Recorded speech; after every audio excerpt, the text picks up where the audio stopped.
Hello and welcome back to the Going Off Track podcast. I'm Kathryn, and that was Silverstone. And was that the ending we wanted out of one of the most premier Formula One races on the calendar? Probably not, but these things happen. I am tired and feeling a little bit delirious, so this is going to be a great episode. And if you see a bag from the Cheesecake Factory over my shoulder, no, you didn't. But anyway, don't forget to like and subscribe so I can continue to inflict my motorsport opinions upon the greater population. And if you're listening on your preferred podcast platform, please don't forget to leave me a 5-star review. I will start reading them out maybe if I start getting good ones. Anyway, okay. Once again, this is an issue where we have seen this before. We have an entire episode labeled Race Director Ruins Race from a couple of years ago. That is linked above and down in the show notes, in which when the FIA, the race, it becomes a bit of a problem. And so this is not only a problem with the way that the British Grand Prix ended, but this is our second computer glitch of the season in the premier racing of motorsport, where you should not have things like computer glitches that cause problems like the ones we're seeing. Obviously, the first one I'm talking about is the pit lane sensors that were incorrectly calibrated back in Monaco that led to the chaos of everybody getting speeding in the pit lane penalties. Then when Pierre Gasly's was undone, he was able to be reinstated to P3 on the podium, which is still under protest, but obviously we have not had any word yet, and we still won't have some for a couple of weeks. So I'll keep you posted on that. But of course, now the FIA is blaming another computer glitch on the fact that at the last lap of the race, they had the safety car in announcement that flashed everywhere and even on TV when there was not a safety car in lap, because of the way that the safety car routine happens, where once the drivers have unlapped themselves, those lap drivers, they still need another lap before the safety car can actually go in. It's all part of the process. And so the safety car was incorrectly listed as coming in. So everybody was really excited for a one-lap shootout. Did we get a one-lap shootout? No, we got a one-lap parade, just like we had a one-lap parade with the go-karts. And we'll be talking about the go-kart controversy and all that nonsense in a little bit. But anyway, I wouldn't say we were deprived of a shootout, because there was never going to be a shootout happening with the way that the safety car procedure works. But the fact that we didn't know we were going to be ending under safety car the same way that we usually do because of that computer glitch, it made for a bit of a downer of the way that Charles Leclerc crossed the finish line to win his 9th career race and his first at Silverstone, which is very exciting for him. He had a strong weekend after having not had a strong weekend for, I don't know, when's the last time Charles Leclerc had a strong weekend? I don't know. It's been a minute. And of course, this is the 250th race win for Ferrari. So also very exciting. And he's only the 4th different driver to win a race this season, and also the 4th different race winners in 4 race weekends, which I like to see that. And it was something that kind of, the writing was on the wall for it not being an everything is going to be a Mercedes victory. Obviously, it has been either a Mercedes driver winning or a Ferrari driver winning, but it is nice to see now that we've settled into this regulation a little bit. Well, obviously 9 rounds in, not that all the teams have really gotten a grasp on the car yet, but we're 9 rounds in, so we're starting to see different winners, and we're starting to see different race success week to week, which is better for the sport than, obviously, we know how bad Formula One was in 2023 when Max Verstappen won almost every race. But anyway, we'll talk about Max in a bit. But then, of course, George Russell, he was in P2. He was on the stronger side of Mercedes for the day for the first time in a little while. We'll talk about Kimi and the reliability bug in a little bit. He did not pit under the safety car at the end of the race when Max crashed. And we'll also talk about Max in a little bit. So that moved him ahead of Lewis Hamilton for P2. And of course, Lewis Hamilton rounded out the podium with Ferrari's first double podium in a while. He seems to have really good luck when his mother comes to races with him. So maybe Carmen should just keep coming to F1 races and Lewis will keep doing well. And more importantly, Lewis also got to drive in a 3-seater Ferrari with his brother, Nicholas Hamilton, who was also a racer prior to the race weekend. So that was a very big weekend for Lewis going into his home race. Lewis was also under investigation towards like the entirety of the end of the race in a way that I really think Lewis got off very lucky, and I think that there were some powers that be on high, kind of similar to what's going on in FIFA right now with a little red card reversal that allowed Lewis to get away with the infringement. It was a yellow flag infringement from the safety car with just a slap on the wrist of his first reprimand of the year instead of, say, a penalty that would have knocked him off the podium. So it was nice that for Lewis, and if you're a Lewis fan, like a couple of my friends are, that worked out really well for him. It's another one of those things where I still don't like the FIA making determinations and finishing out investigations following the race, especially when there's so much at stake. But these things are also kind of unavoidable. But it was a nice ending to a weird ending to one of the premier races on the calendar. And really, the FIA needs to step things up a little bit and kind of be better.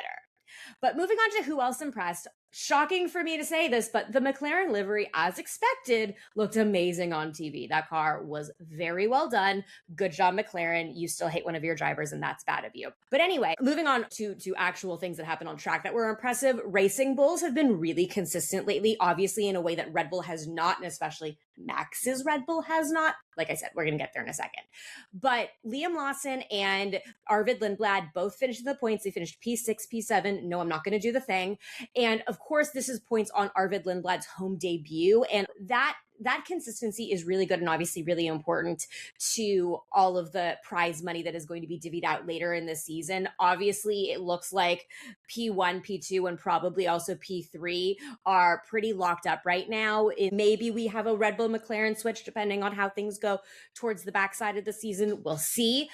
But when you're a smaller team and you're in that midfield, every point you get is significant. And especially when you also have double points from Alpine behind them. Colapinto finished P9 and Gasly finished P10. Those are going to be really important, especially as we head to the end of this season.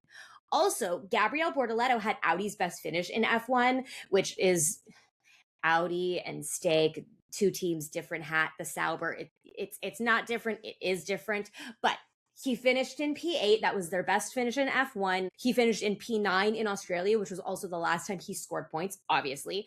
But it is nice to see the midfield teams and the lower midfield teams start to kind of finally start improving. Unfortunately, Nico Hulkenberg's side of the garage has just been, I don't know what they're doing compared to what they're doing with Bortoleto's car. But it is nice to see that the Audi is moving a little bit more toward expectations. Haas, on the other hand, they have some work to do. But anyway. And of course, I also mentioned in the predictions episode, how are the British drivers going to do as a whole?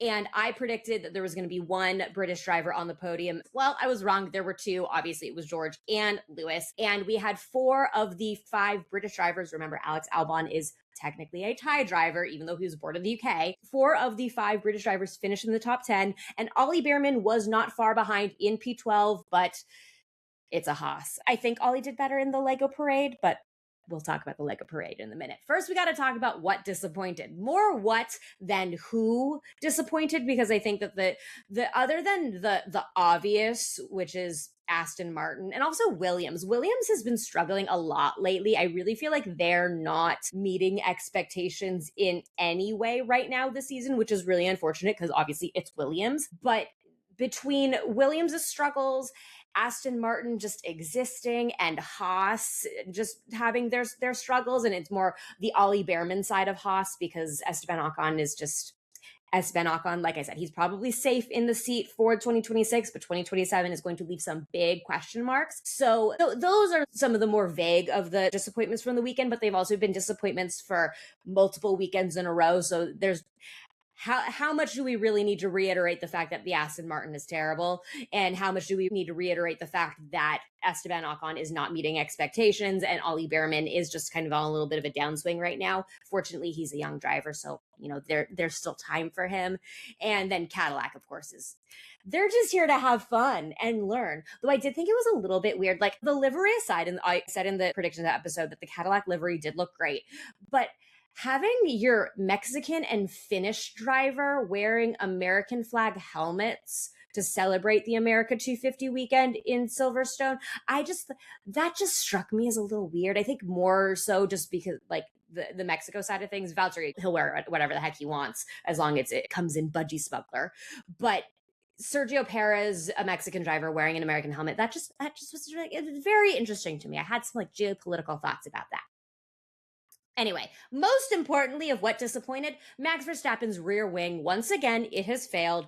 Max was really unhappy about the setup all weekend. He said had he not crashed and he got P3, it wouldn't have been deserved, which I think is very typical of Max to say when he misses out on a podium. I think like Max would have definitely said something different if he didn't crash at the end of the race and did finish on that podium. So it's a little bit of Max obviously hates losing like a lot. But Red Bull really needs to figure out that rear wing. Laurent Mekies, the team principal at Red Bull, said that Max is obviously allowed to be upset. He has every right to be, which duh, he has every right to be. He's a 4-time world champion in a car that is not meeting expectations. So it's very interesting. And of course, there's all these rumblings in the paddock of like, oh my God, Max is going to leave Red Bull before his contract is up. And like, Max is going to retire and move over to endurance racing.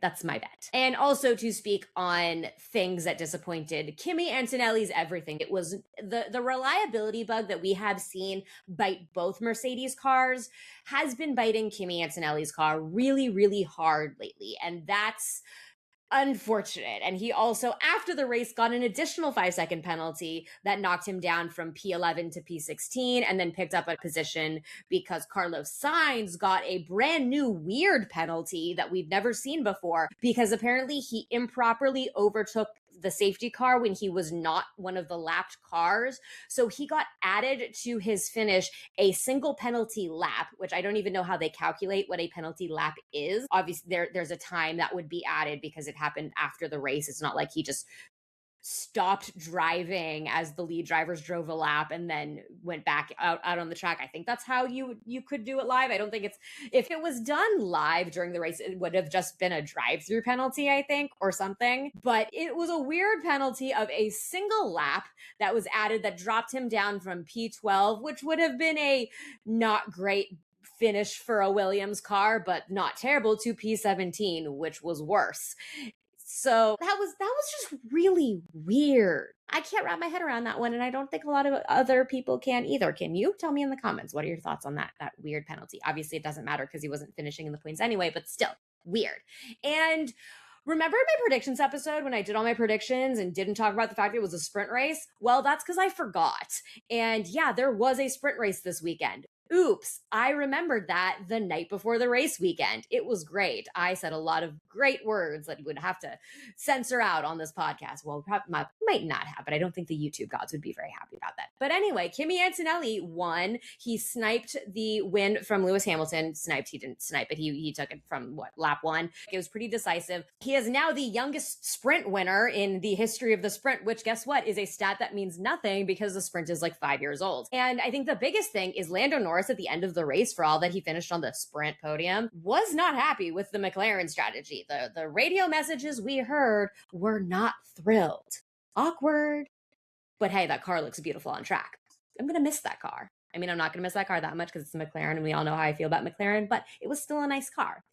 Anyway, the driver's standings, let's talk a little bit about that because we do have some, now that we've shaken things out, Kimi Antonelli, remember when he had that massive lead of 40-something points? He doesn't have a massive 40-point lead anymore. He has a single race win amount of points as his advantage. He's up 25 points over George, who is back in P2, which is that win versus DNF territory, which puts, basically, I'm not saying it's game on again because the game never stopped, but we are getting into a position where things are going to look really interesting, especially if Mercedes can't figure out what's going on with Kimi's car. And then, of course, Lewis Hamilton is 7 points behind George in P3. And the other Ferrari is coming to the party. And by coming to the party, I mean Charles Leclerc jumped up from P6 to P4 and is the 4th driver to break 100 points so far this year at 108. So Charles isn't in the party for the championship quite yet, but he is moving in the right direction. That said, this Kimi v. George and possibly v. Lewis battle could be very fun as we go down the stretch if we don't see anybody else start suddenly grabbing massive amounts of points.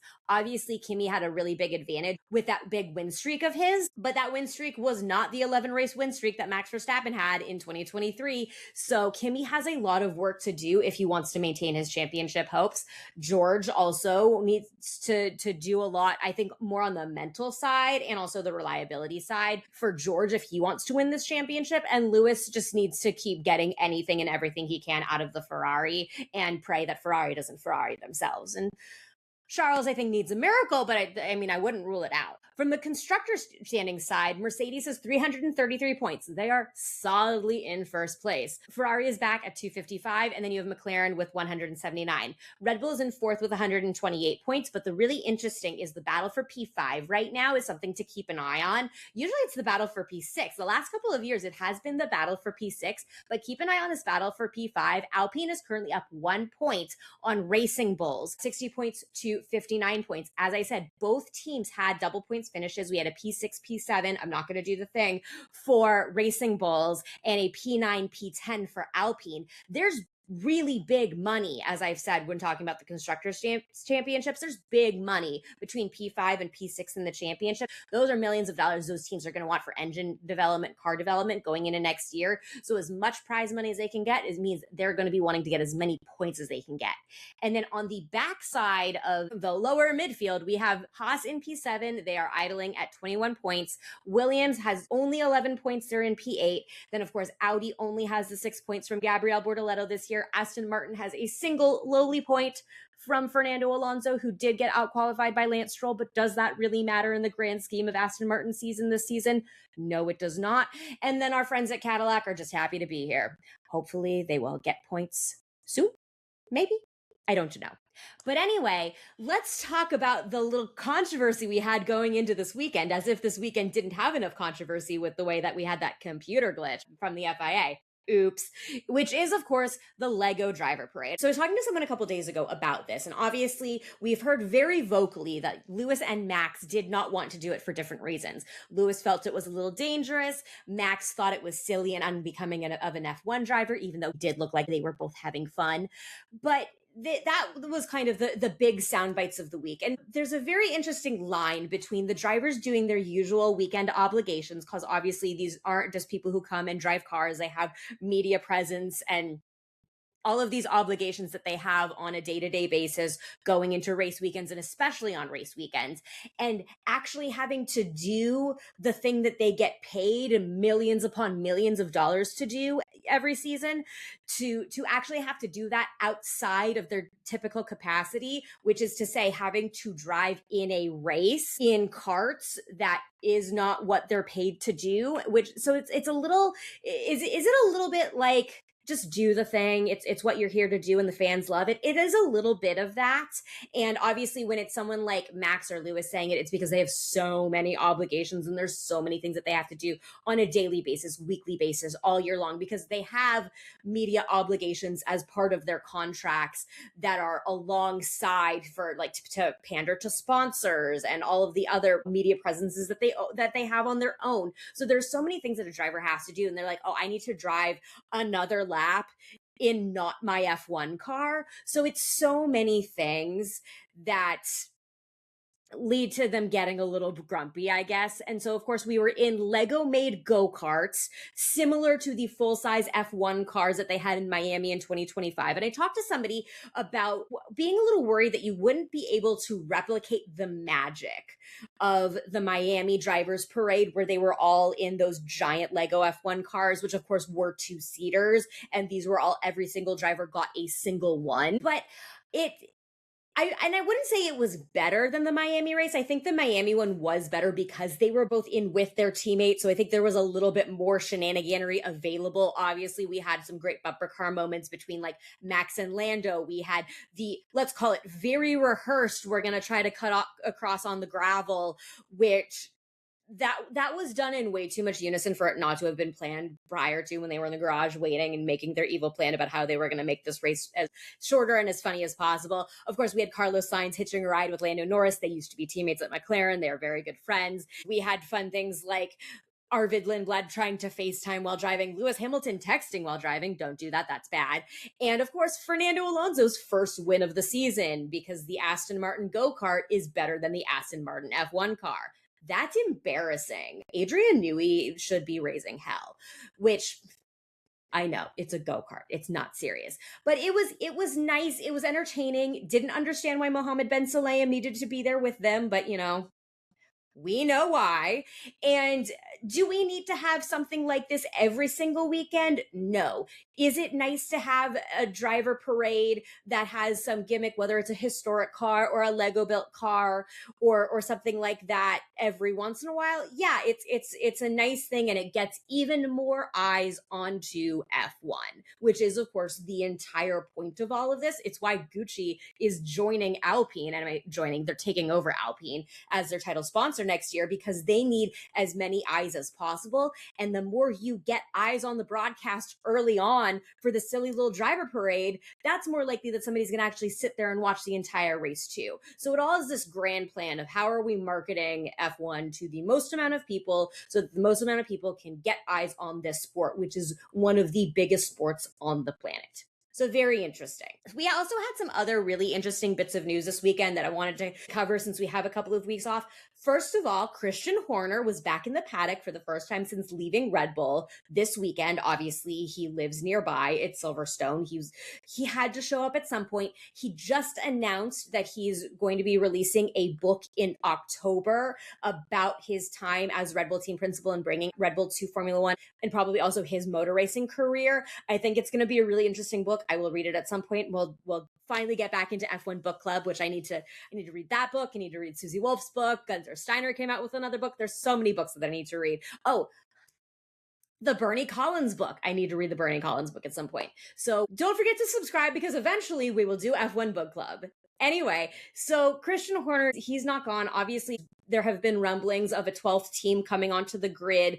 And one of the major candidates that's come out at the moment is a Chinese electrical vehicle company, which is surpassed the electrical vehicle company in the United States that makes those ugly cars that look like dumpsters as the biggest electrical vehicle company in the world, BYD. And they have heavy interest in bringing in Chinese presence back into Formula One. Obviously, we had it with Zhou Guanyu. And so Christian Horner has been tied to that. Of course, we also have rumblings of Aston Martin trying to get Christian Horner to come save their lives, which I don't know how Christian Horner can help engineer a better engine with Honda, but he has familiarity with Honda. He's worked with Adrian Newey before, and of course, the reason why Adrian Newey left Red Bull was because of Christian Horner, allegedly. So the question is, would Adrian Newey be willing to work with Christian Horner again at Aston Martin? Those are the things that Lawrence Stroll is going to have to deal with. But at the moment, Christian Horner has basically said he's not done. There is still the potential for a Christian Horner return. Eventually, we'll see. Keep it here and we'll talk about it. And then, of course, the other big thing that has kind of been rumbling for a little while is we might have one of the two canceled races, Bahrain and Saudi Arabia, might return to the calendar.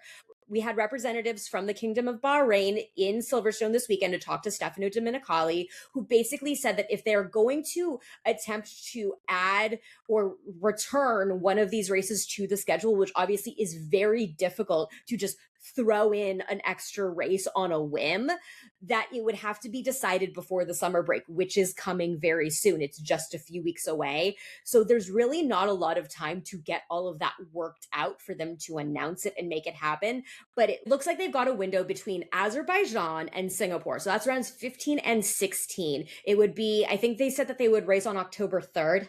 It's October 3rd. Hashtag Mean Girls. And that might be where they would return the Bahrain Grand Prix, sorry, Saudi Arabia, which I think is also really funny, and I'll talk about that in a sec. So that might happen. We might see a race happen. And like I said, it would take a lot for this race to be rescheduled, but that looks like it could be the window. And I mean, it's definitely going to be a hot race. The drivers are going to hate it. There are so many people that are going to be involved. It's like when Emily and I would talk about the really bad Ferrari liveries and they'd say thousands of people have to approve this. thousands of people, including the 22 drivers on the grid, would have to approve Bahrain coming back onto the calendar in this way, in this spot on the calendar, in a time of year where it's going to be really warm in the Middle East. So that could be a very interesting attempt that I think is very much so a reach. But I also think it would be really funny if it does happen, and it does happen to be Bahrain, because if you remember in my breaking news episode about the cancellations, which I've linked above and down in the show notes, I broke down the individual statements that were released from the Bahrain and Saudi Arabian representatives of those Grands Prix. And the Bahrain representatives were like, this is really unfortunate. We want to do what's safest for all parties, things like that. And Saudi Arabia is like, we think this is a bad decision. Like, that was go back to that episode, because I break down, like, from a PR standpoint, what they're not saying and all the subtext. So the subtext of the Bahrain it's unfortunate, we get it. And Saudi Arabia is like, we think the FIA is wrong for doing this, which I think is really funny. And to have Bahrain be the one that actually comes back onto the calendar and not Saudi Arabia, even funnier. Maybe that's just because I spent way too much time in PR, but these are the things that entertain me. And so we're just going to keep talking about them. So more to come on that. Like I said, don't forget to subscribe so you don't miss on all of these weird things that happen in the sport. Now, moving on real quick before we wrap this up, my Silverstone predictions. Like I said, I forgot to predict the sprint because I forgot the sprint was happening. I'm very tired. It has been a long 3 weeks, and I have another long 3 weeks ahead of me, but I have a couple of days off coming up where I'm basically going to be comatose and reading books, actual books. And it's not the book series that Guesty Bestie has been trying to get me to read for 5 years now. It is another book series. I'm sorry. Anyway, my Silverstone predictions. For pole, I was right. It was Kimi. My podium, I was wrong. Very, very wrong. My podium was a Max Verstappen, Lewis Hamilton, Kimi Antonelli podium. I picked one right because I picked Lewis Hamilton. He finished in third, as we know, because Charles Leclerc won and George Russell was in P2. In P10, I was actually very close. I had Franco Colapinto in P10. He finished P9. Very close. And of course, Pierre Gasly, his teammate, was in P10. My surprise was we would have a Nico Hülkenberg-esque surprise podium moment, which we definitely did not. We had some other surprise moments that were just not good, like Max crashing 3 laps before the race ended on podium contention. Anyway, I'm not happy about that. And my gem of the weekend was George Russell, because he was going to be feeling the pressures of his home race and his performance, but he did well. Obviously, he finished P2, and it was Kimi Antonelli's side of the garage that really struggled, which is unfortunate. My final thoughts are that the FIA needs to get their shit together, Red Bull needs to get their shit together, and I am very excited to see what's going to happen in Spa. Spa is going to be another one of those longer tracks. It is a very complicated track, complicated race. These cars, it could be very interesting. We'll have our predictions episode out the Thursday before, like normal, probably. I think I'll be able to make that work with all of this going on. And my F1 Academy race reaction will be out tomorrow. F1 Academy had an even better weekend than the F1 drivers did at Silverstone. So definitely check that out. If you are a Red Bull fan, you should be tuning in to F1 Academy right now. I will say that, and then you should watch the episode when it comes out tomorrow. Anyway, thanks for going off track with me. I will see you in the next one.